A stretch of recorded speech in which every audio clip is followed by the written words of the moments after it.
which is like rice cookers and dishwashers. Those are all like programmed as like semi-robot and talks to you.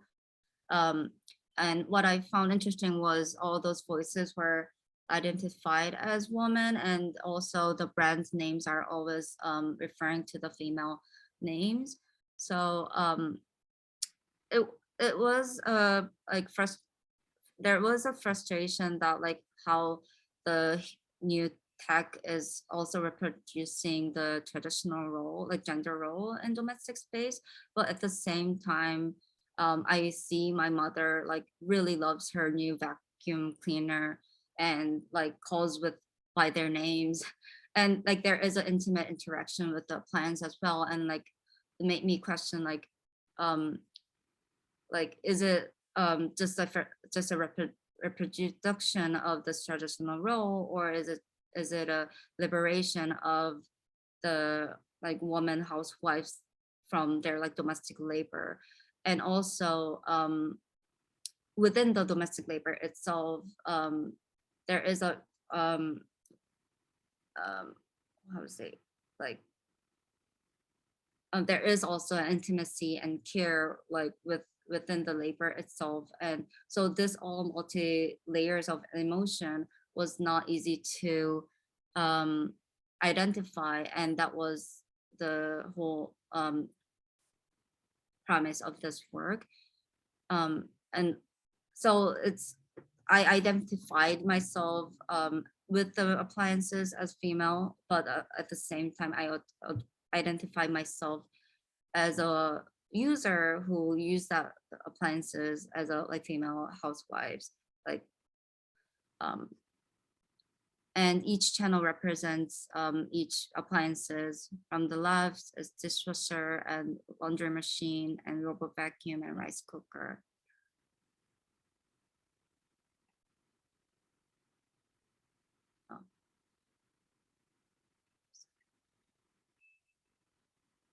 I think I missed something to talk about like the first channel, I love you, that within the language I love you, even though it's so cheesy and it's so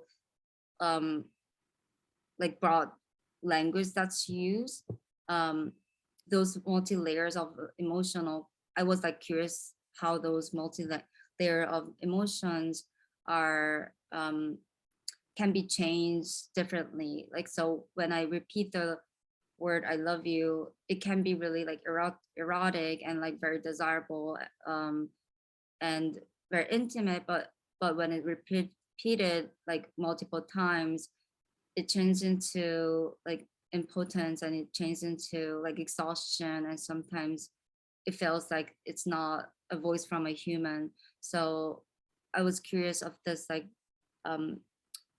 polysemy of a language, and how those like complexity of emotions can be all layered within one language.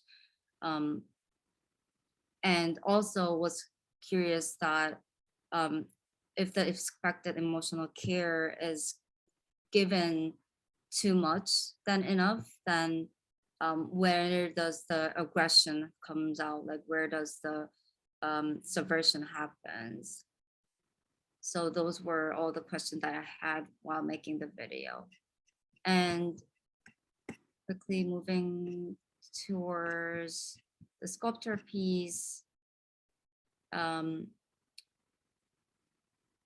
that Lights Will Light Up is the title of this piece, and it is a sculpture that is made with two dishwashers, and I made the dishwasher body into a light box, and there's a sound coming out.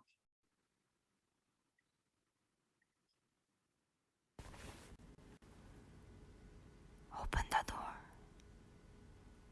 then raise the door up. Close the door, lock the door, always open at the end. Lights will light up, lights will come on, the message will come out,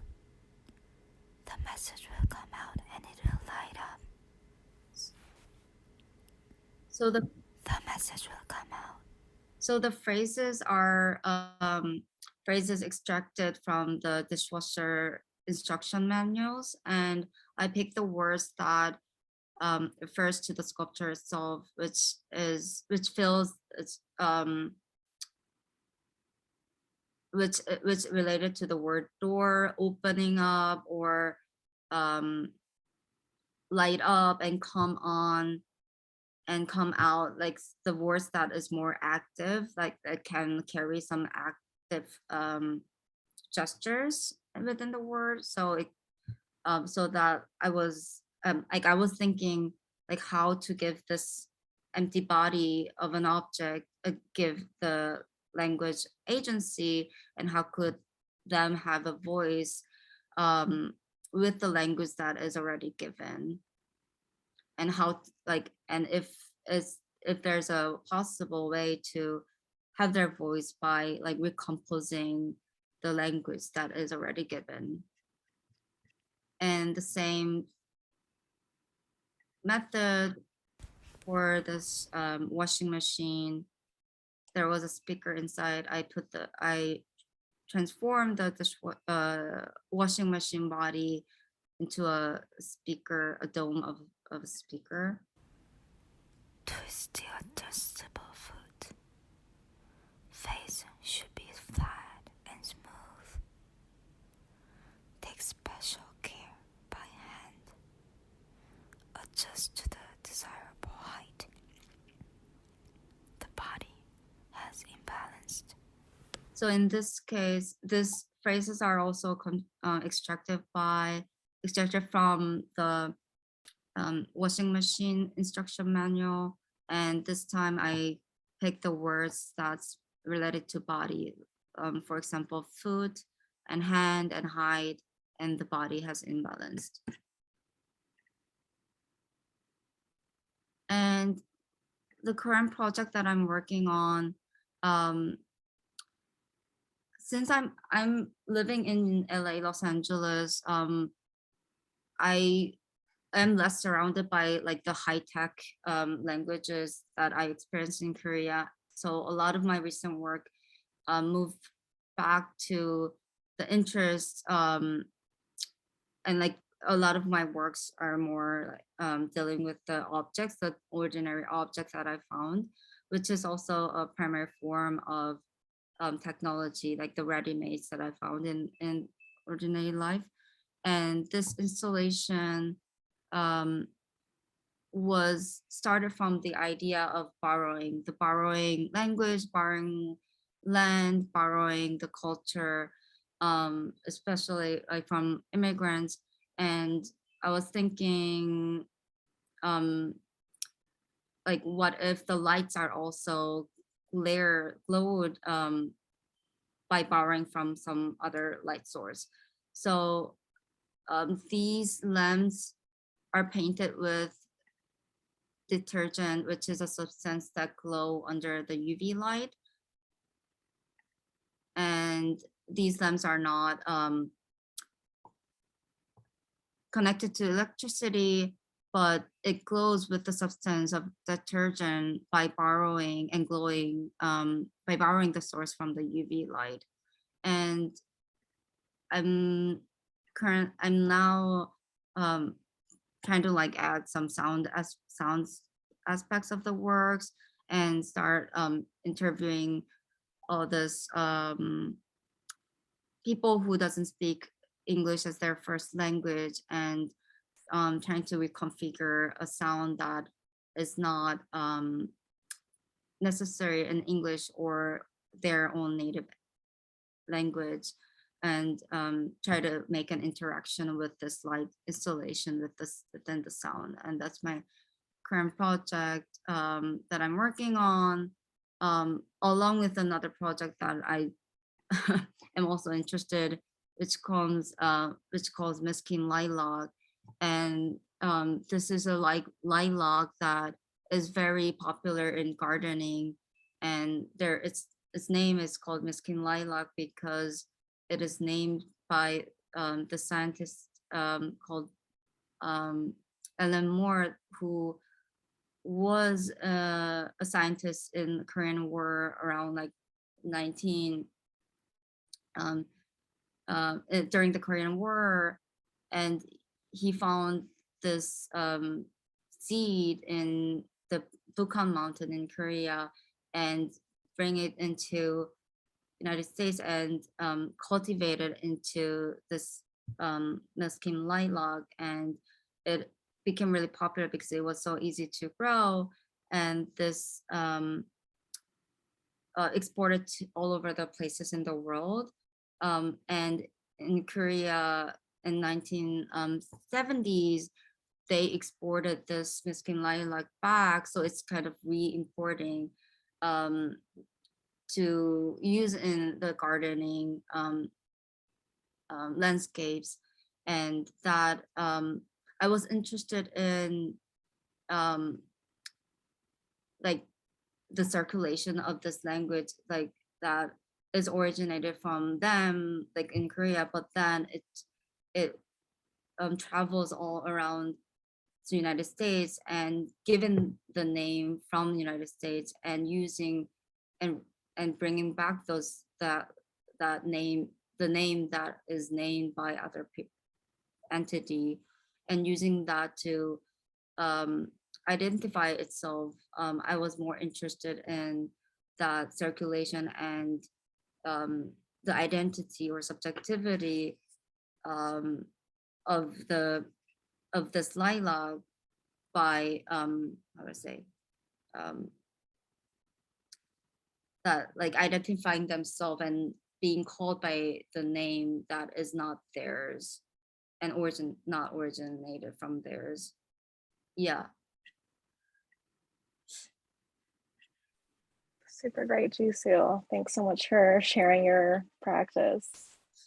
If you want to stop sharing your screen, I will transition to Grace. That was so fabulous. So yeah, if you could join me in welcoming our last speaker, our linguistics PhD student, Grace Wivell. I'll read her bio really quickly. Grace B. Wivell is a linguistics PhD student at Stony Brook University.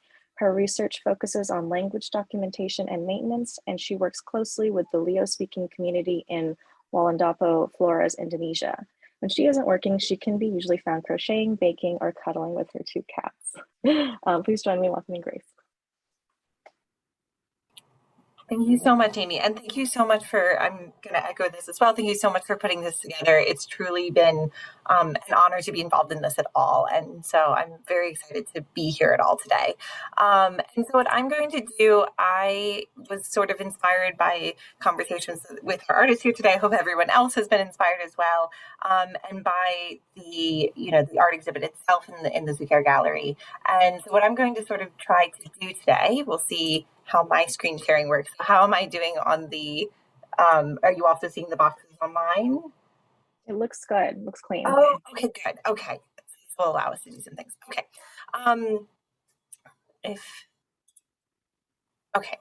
So I'm going to sort of talk about a little bit about my work and my journey towards being able to do the work that I do now, and sort of frame this around sort of language and identity and sort of how that ties into the various bits of my work and how I got here and what I continue to do and what it means for sort of linguistics as a whole. I'm going to say this with some caveats that I am a second-year PhD student in linguistics, so I cannot speak for all of linguistics, but there is a huge theme in a lot of the work, at least that I do in my subfield, that does bring up issues of identity and what that means for language and what that means for linguistic research as well.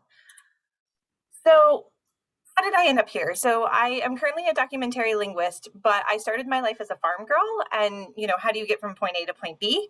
So I grew up on a dairy farm in central New York. I was a 4-H member. I showed cows and goats and things along those lines. And that was my life.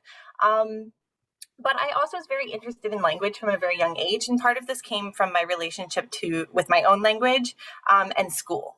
So when I was in school, I did not speak standard English as my first dialect. And I was often corrected. I was kept in from recess. I was told I, was only able to do certain things with my future because of the way I spoke. But I was, still very interested in that. I took to writing. I found that there was a lot of power in writing because people couldn't hear your accent through your writing. And so I ended up becoming an English teacher. I ended up really, feeling that this was something that I wanted to pursue. And so I taught English literature for some time. I also taught ENL, or English as a New Language. And I've taught that here in the States, but I've also taught it in Indonesia. So I taught for 3 years in Indonesia on various islands. And while I was there, I was exposed to, yet more questions of identity and language and what this all means, in that my students would often tell me about how, maybe they spoke the local language, but their younger siblings did not, or maybe they wish they had spoken the local language a little bit more fluently because they weren't able to speak to their grandparents. And there's this changing dynamic of how languages work in Indonesia. So for context, there is the national language Indonesian, and then there are estimated between 150 and 300 local languages spoken across the archipelago. So there's huge language diversity.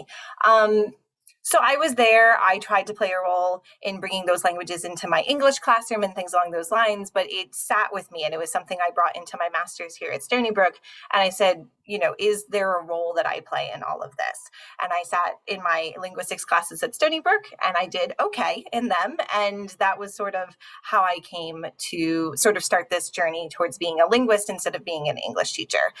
Because I was like, how can I take the skills I have working with communities, the skills I have of being a linguist, and the fact that I speak Indonesian and am able to communicate with people in Indonesia, how do I take all of this and do something of use with it? And so I ended up getting into documentary linguistics. So what is linguistics? For those who may not know, there are a couple of linguists in the audience, and so I'm just gonna, but for those who are not, I'm gonna summarize it really, really briefly. It's just the scientific study of language and its structure, right? And so I often tell students who are taking intro to linguistics classes and such with me that it's sort of trying to understand language with a capital L. How does it work in people's minds? How does it work across different languages? How do individual languages work? And people tend to focus on different parts. People focus on the morphology, which is the parts of words, phonology, which are the sounds. You can focus on syntax, which is word order. You can focus on meaning and psycholinguistics. The list goes on and on and on. This is not an exhaustive list of the sort of subfields that are in linguistics, but we're all playing a role in trying to understand these different parts. And so one of those subfields is documentary linguistics. And basically what documentary linguistics seeks to do is to record the discourse of various types within a given language, and try to understand its grammar and usage. And that's sort of the science side of it. And the other side of what it is that we often do is we create products of value to the community of speakers with whom we work. And that's what I'm going to kind of talk about today, because this is a changing aspect of linguistics. It's sort of a contentious aspect of documentary linguistics, of how much of a role does the linguist play in this? How much of a responsibility do they have? How ethical is it to be taking on these responsibilities, and are they prepared to do so? This is Ine in the corner. This is the woman I live with when I do work in Wulandopo, and she's one of my favorite speakers. She's given us so many wonderful insights into the community and its culture. So I wanted to feature her somewhere.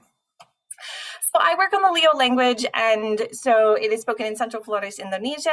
It is what's called an understudied language. We don't fully understand it. It actually comes from an understudied language subfamily. There's a little over 200,000 speakers, which means it is not an endangered language, though it may be considered an at-risk language because it's not always spoken by young people.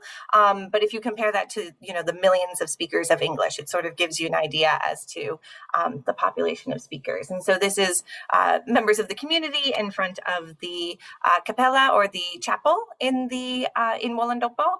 The young girl all the way to the right is someone I call Kamus Kecil, which means little dictionary, because she would follow me to all of my sessions, and she would write down all of my notes. And I am convinced she will become a far better linguist than I could ever dream to be. So she's wonderful. If you don't know where Indonesia is or where Flores is, this is where it's located. I know it's sort of like on the other side of the globe, trying to contextualize things a little bit. So in the inset, you can see where Flores is. And so I work, this is a map that shows all of the languages that we know of that are spoken on the Flores Island. So this sort of gives you an idea as to the language diversity. This is one island in Indonesia, and these are all the different languages that are spoken. And so I happen to work with a community that is Leo speaking. So that's where I am. And so this is the village that I work in. This is Wolandopo. I think it's the most beautiful place on earth. I am a little biased, of course, but it's a village up in the mountains. Most people are farmers. The main sources of income are coffee as well as cacao. Though there is also moke, which is a traditional alcohol that's sold a little bit more locally. It's not something that's exported quite as widely, but the village is very well known for that and having a particularly like delicious local variety. So when I'm working with the language, these things actually come up constantly, and so many of my examples happen to involve moke. And so when I give more linguistic presentations and I'm explaining elements of the language, I have to also explain this, because that is just what a lot of my examples happen to have. And it just like fits really well into our context. There's, you know, if you couldn't find the village, that's where it is. Again, it's absolutely beautiful. And so in doing all of this work and, you know, in thinking about identity, and this is a question that comes up a lot in the research I do, and the conversations I have with fellow researchers is, you know, the question of what does research look like, but I think more importantly to phrase the question of who does research look like. I think often in, you know, in certain fields, at least in the academy, we're sort of, we have conversations about sort of the researcher and the subject. And, you know, there's ways to sort of protect the subject and things like that, all of which is very important. But I think a lot of documentary linguistics sort of raises the question of who is the subject in question, and what role does the subject play, and should they just be a subject? And so I happen to believe very strongly in a way to organize documentary linguistics where it is not the researcher who is in control of the research agenda or in the projects, but where this is a conversation with the community, where both the researcher and the community are able to sort of have an open dialogue of, you know, what are the needs of the given, you know, participants in this research, what are the talents, what can everyone bring to the table, and how can we take all of that and do the best work for everyone involved, right? And so that's sort of the idea of research that I subscribe to. And I think that it's a question that comes up constantly and is constantly changing, and it's a thing I think about a lot. And so again, I just sort of have these pictures up here. The gentleman all the way to the left is one of our greatest sources of not only linguistic data, but also of cultural information, because he tells a lot of traditional stories that are native to the area.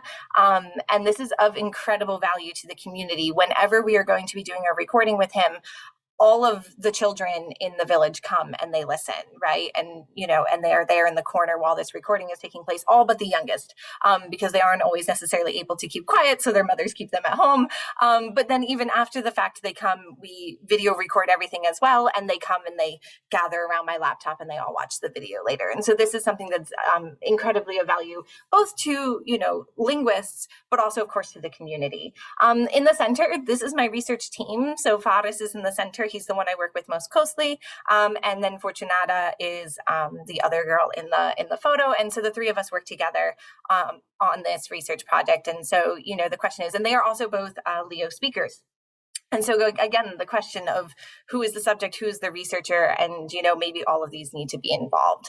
And then also just what does research look like? It's not all recording, it's not all linguistic questions and things like that. I'm also in the community when, you know, it is time to grind the coffee, it is time for me to grind the coffee, not to be thinking about linguistic questions and such. And so not only am I sort of an outside guest and a researcher, there are times when I'm very much a member of the community and playing a role in the day-to-day life. And so what does that mean for me? Right. And so, you know, what role do I play specifically as well is something that I have to constantly reflect on and think about. And so even when I'm here, sort of those dual identities of dividing my time as a researcher, right? So I do spend a lot of time thinking about more theoretical questions. I've done work with relative clause and stop voicing, which is a phonetic question, consonant acquisition in children, the status of schwa, which is a particular sound in the language. And I do some of this, sort of more on my own or with Fares, or I do some of this alongside other members of the linguistics community here at Stony Brook. But at the same time, I also have to balance that with service to the community. Even when I'm here, I haven't been able to return to the community in quite some time, unfortunately, just due to the status of the world right now. I'm hoping that next year that will be possible. But even as I'm answering all these more theoretical questions, I have to think about ways that I can serve the community. And right now I'm actually doing a project with 12 undergraduate students, some of whom are here. They're absolutely fantastic. We are doing work on creating teaching materials for Leo in English, because Fares, my colleague, has opened an informal school where he is using Leo to teach English in order to give students access to English, which is incredibly empowering for them, but to do so through their language and not through Indonesian, which is the national language. And so he's been doing this work, and so we're trying to seek ways to help him in this work. And so that's something that the team is working on, and there's some incredible work coming out of that. And then I also work on connecting community members to grant opportunities for continued language development. I'm in contact with Catholic churches right now because they're trying to work on the capella because there was some damage in a recent storm. And so I play this sort of dual role in things along those lines, whatever it is that the community may need at the time, while somehow posing as a linguist. So what does that mean? And I don't know that I necessarily have an answer, but it's a question I try to ask constantly. And so again, that was very brief, but I just wanted to give you a brief introduction to what I do. So terima kasih Lelidova, presentasiku. So that's just a taste of what Leo is like. So thank you for listening to my presentation. And I did put my email in case anyone has further questions or wanted to reach out. And thank you so much for listening. I really appreciate it. Thank you so much, Grace. That was fantastic. And thank you so much to our three panelists for presenting. So much to think about.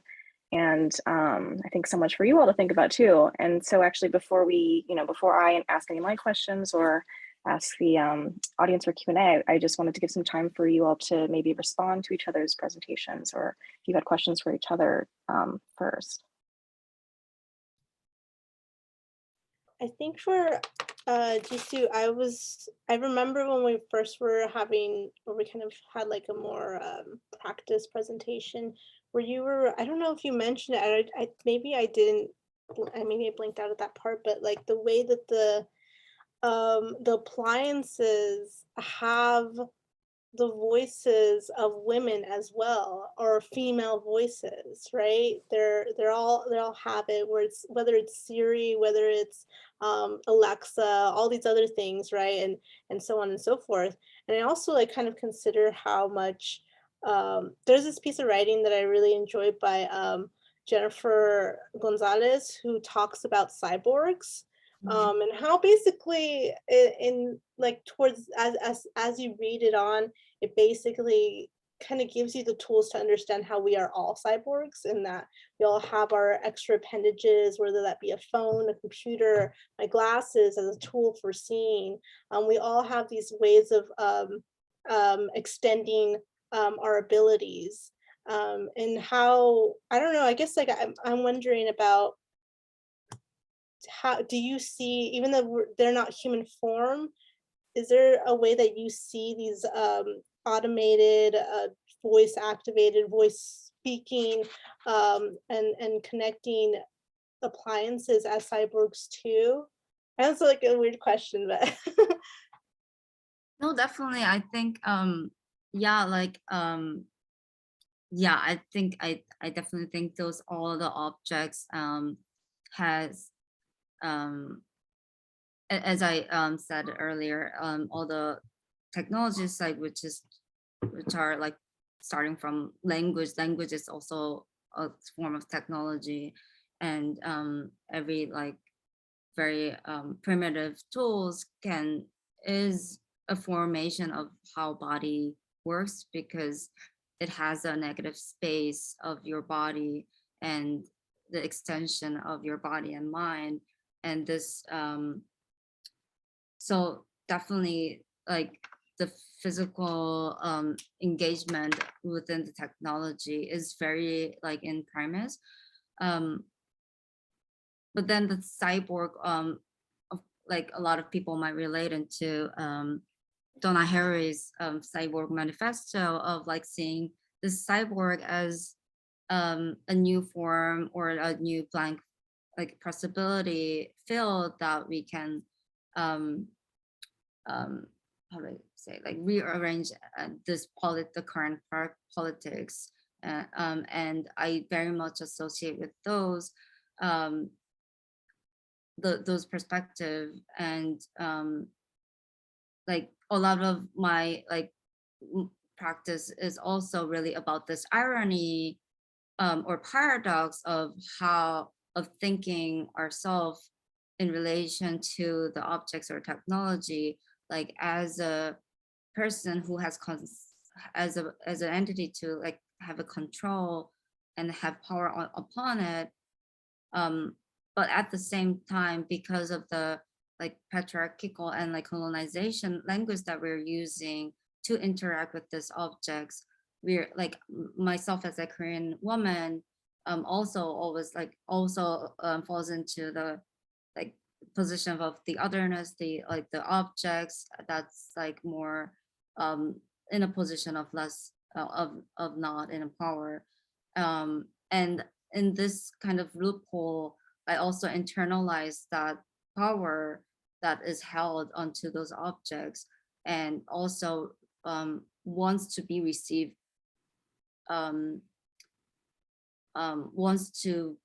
sometimes wants to be in that like object, like place myself into that object to be part of the system even. So like, you know, thinking about like sadism and like masochism, and like what is this like relationship and like psychological desire within that relationship with the system in general. And I think language and technology all fall inside those irony within the relationship of individual and system. If anything that makes sense, that what I said. No, it totally does. Such a strange world we live in. But yeah, definitely. Thank you for that. Thank you. Mm-hmm.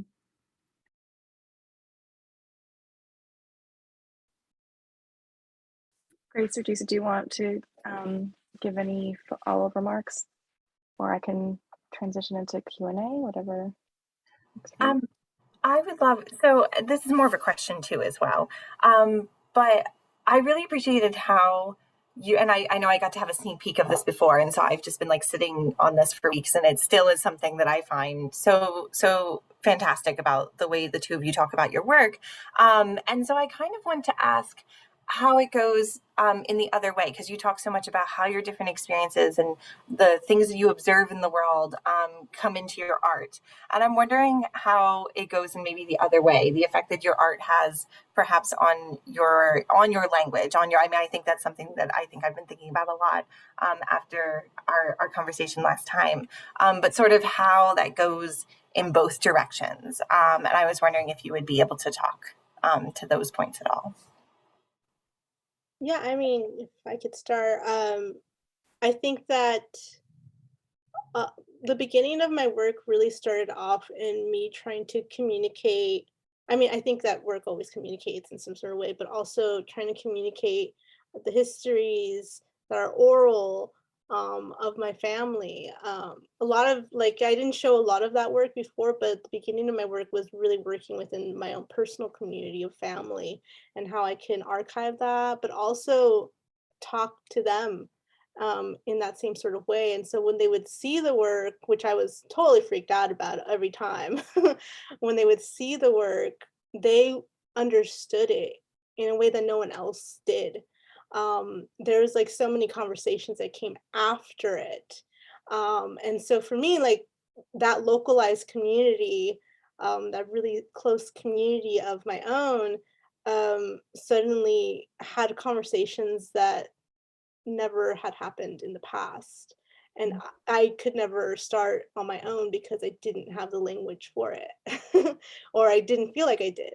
And so I think that that's one of the ways that happens. And it also happens daily when people just connect with it in that kind of way and see the visual languages and understand it, whether that be of people from your, intended audience or not.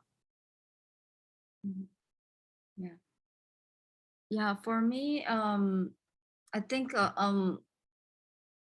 for my past works, like especially when I still mistranslations within my works, a lot of people associated with like how their name was autocorrected and how their name was misspelled and misheard, or and there's a kind of like a tension when like for myself as well, like because I grew up in like learning like really standardized English, like really like you American English, so even myself find difficult to like understand the different accents, and there's like another label that I have to put on, and like those conversation always comes out and sharing their experience, like the other people's experience that they had. And I think that's something valuable that the work is bringing up, like a lot of like artworks, how it like as if like most of the artworks does.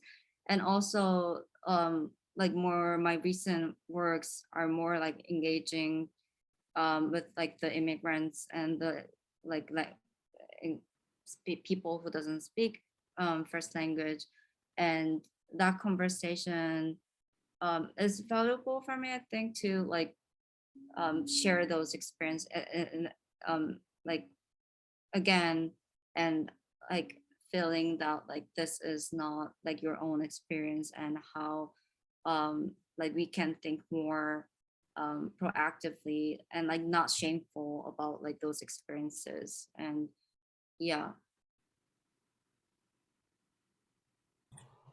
Thank you so much for both of you. Thank you so much. I also had a question for Dulce's work that I like really like the slapping performances, and like it was fascinating that how you turn like something that can be like has a legacy of like violence and like this all like social like power that was like just made it constructed, but then you use that as a kind of a form of play and for performance, and like by doing so it's kind of owning that violence or that act or that sound and that action in their own narrative.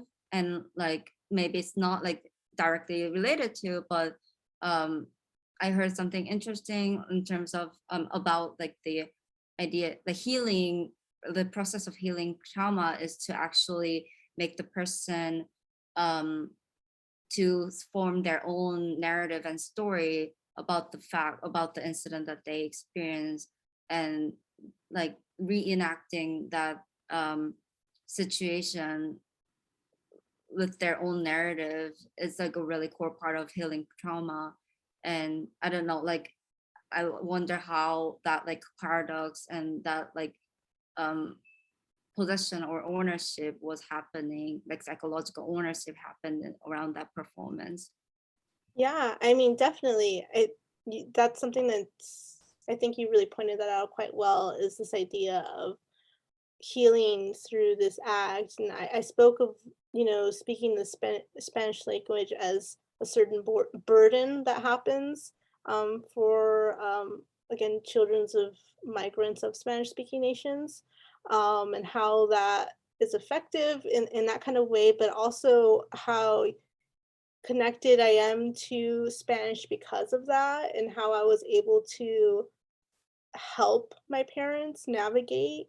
While that was really frightening as a child slash teenager, it also, and even now as an adult, I'm still like completely, I just have general anxiety, so that's me.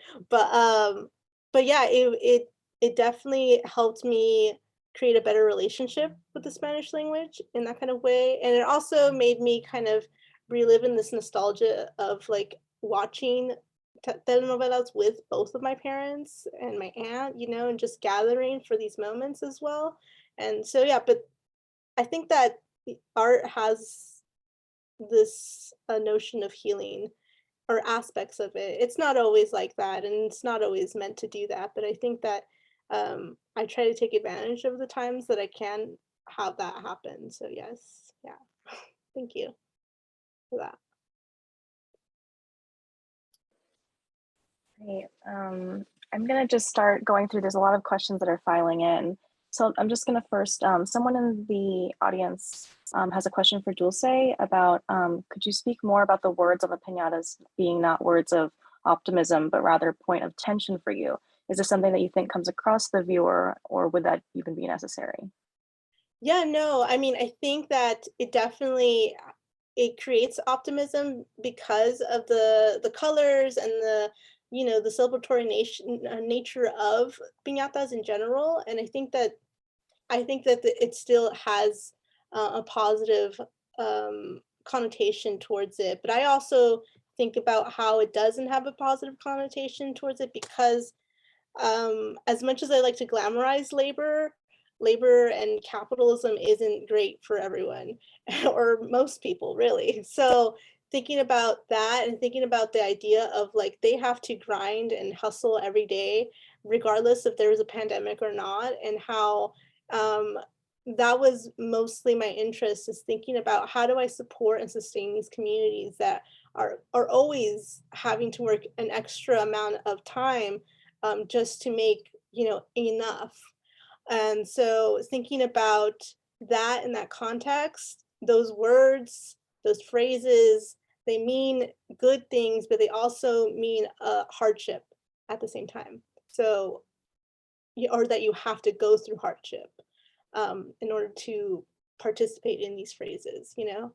So I think that's it. But I don't think that they are not negative, fully negative, but they're neutralized to me. And the audience doesn't exactly have to understand that, but I think that me speaking about it is important. That's great, thank you. Question for Grace. I'm going to ask kind of two questions together. So one is about what made you interested in teaching in Indonesia specifically, and another question is about asking, could you speak to your positionality as a researcher in the context of Western imperialism in Indonesia?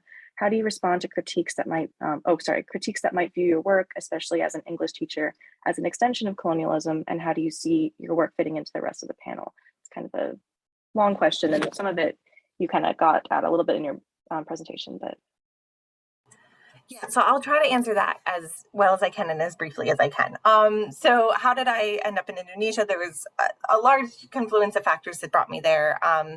Previous interest, I'd taken a lot of classes on religion in undergrad, and how that plays into culture is something that fascinates me. I think that's why, Dulce, when you brought up the piñatas and that connection, it was, I still am talking about that. So it's something that really interests me. And so I had done, sort of this, again, there's this tie of this research, but also community and like what it means to know things. And so I had done this research on Indonesia, but had never been there, had never, didn't know what it was to be in Indonesia at all. And so when I was looking at a program that allowed me to teach abroad, Indonesia sort of, in some ways called my name, because it was like, this is a place that I know some things about, but on paper, which, isn't the same. Not that I can ever fully know what it is that is Indonesia. I don't know if anyone can, and I'm certainly not Indonesian, right? And so that's going to play a huge role in my understanding of that. But it was sort of this draw to it. And I won't get into it. There's just so many other factors, but it was just like this weird confluence of factors that brought me there. And, I never would have thought that it would have sort of ended up where I am, but that's sort of where I am now. And so the question of sort of what my role is and how do I sort of fight with that. And I think that is why I do a lot of the work I do. Even when I was first exposed to the program of teaching in Indonesia, I said, well, why would I go and teach in Indonesia? You don't even have to be certified necessarily for certain programs. What does it mean to put an uncertified teacher into a classroom? And is that what children deserve? And professors sort of convinced me to do it because they said, well, you would be a certified teacher, so it would be different. And I sort of allowed that to persuade me to go. And then once I was there, the questions were there again, and they were constantly there of, what are you doing? Are you doing good work? Should you be there? What do you do with this position? And that's something I try to consider with my role as a linguist as well, right? And I thought very carefully before going into linguistics. I was an English teacher here. I loved teaching English here in the States as well. And so just giving that up for one thing was something to really consider. But also, was this work that was actually going to be of value, or was I going to be sort of joining in and playing into a system that wasn't actually doing any good? And what I sort of concluded is that there were sort of two ways to go about this, right? That you could go into the system and you could sort of blindly do it the way that it had always been done, or you could listen to communities. And a lot of the work that's done in, what are the roles of communities, comes out of community members themselves, not just in Indonesia. There's a lot of fantastic work coming out of Indonesia, but in other communities as well, coming out of South America, coming out of Native American communities in the US. And all of these community members have really challenged the idea of what this research means and what knowing means and what these projects should look like. And so I said, well, I can do this work and I can come in and I can listen. And I can be careful and intentional about the work that I do. And I can constantly be listening and making sure that my work is of value to the community. And that means that my work sometimes changes, right? I'm constantly learning new things. I'm constantly reevaluating and having a dialogue with the specific community that I work with in order to make sure that the work I am doing is of value to them and is something that they are, that they will allow me to do, that they are interested in me doing, and all of those things. So your question's a good one, because I think it's one that we all should be thinking about if we are involved in research or in working with communities in any aspect, right? Because, what is the effect of what we are doing on these communities that we are researching, and what is it doing for them? I should also point out that Faris is the one who sort of brought me to Wolandopo. So he had an interest in his language being preserved. He was training to be an English teacher, and in doing so took a bunch of linguistics classes, and he was exposed to language documentation. And there was a program that was developed between the University of Delaware and then Universitas Atmajaya, which is in Jakarta. And they developed a program to connect graduate students in linguistics at universities in the US with members of communities who wanted to have their language documented. And so it is this question of, because in an ideal world, I would want those who want to document their languages to be able to do it themselves. That takes a lot of time. That takes a lot of energy. It takes a lot of funding. And that is not something that people always have access to. Here in the States, that is something that we do have access to in our research. So how can we use that access to do the labor for other people who want that work to be done?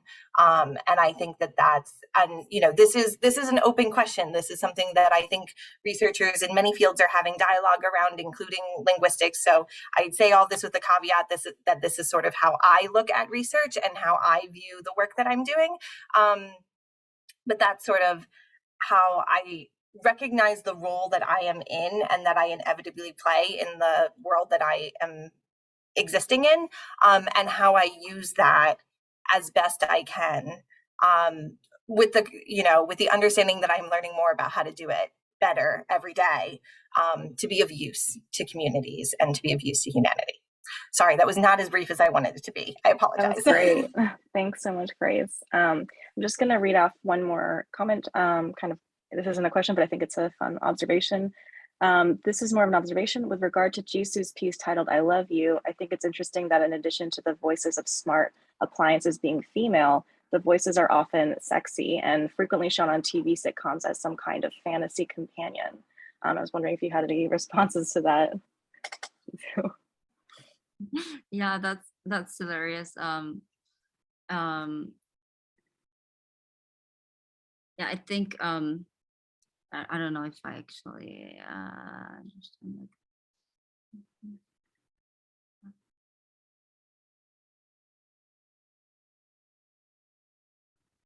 Fantasy companion. Yeah, thank you for that response. Yeah, I think that's a really good way to put it. All right, then.